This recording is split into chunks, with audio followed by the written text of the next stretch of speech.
pakai ini. Dia ni kat tangan saya ni dok ada menu baru saya nak try buat tengok untuk roti john by the Fat Burger. Tahun ni saya dok tengah diet. So saya nak dia ni yang rasa. Saya pun diet juga. Kurus lah, tak ada diet sangat. Buka tengok rasa tengok tunjuk depa saya.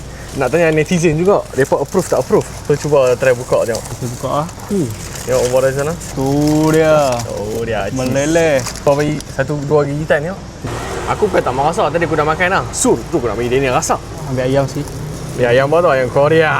Korea. Saya tak makan pedas ni, pedas ya. Saya tak makan pedas. Ayam Korea kita selalunya pedas lah. Tapi tadi saya rasa dengan cheese tu, try. Dia rasa dulu, dia rasa dulu. Saya rasa dulu ah. Bismillahirrahmanirrahim. Kau tengok over dari sana. Cheese meleleh macam biasa. Ayam Korea. Dia ni duk angguk-angguk lah tu.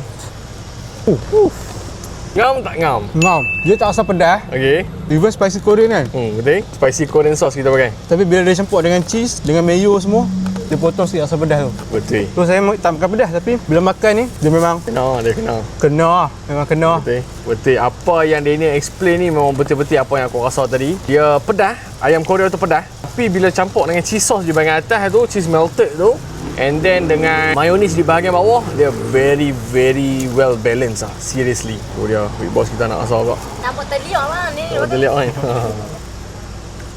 Macam mana? Sur tak sur? Macam mana? Hampa dulu. Approve tak approve? Hampa nak ke tak mau? The Fat Burger bawa keluar. Roti john kali ni special menu baru. Roti john crispy spicy Korean. Nama dia? Rasa okey? Orang yang peminat pedas mesti dia akan suka. Betul. Sedap weh. Dia untuk orang yang betul-betul peminat pedas. Betul. Spicy lovers akan suka. Letak di dalam komen.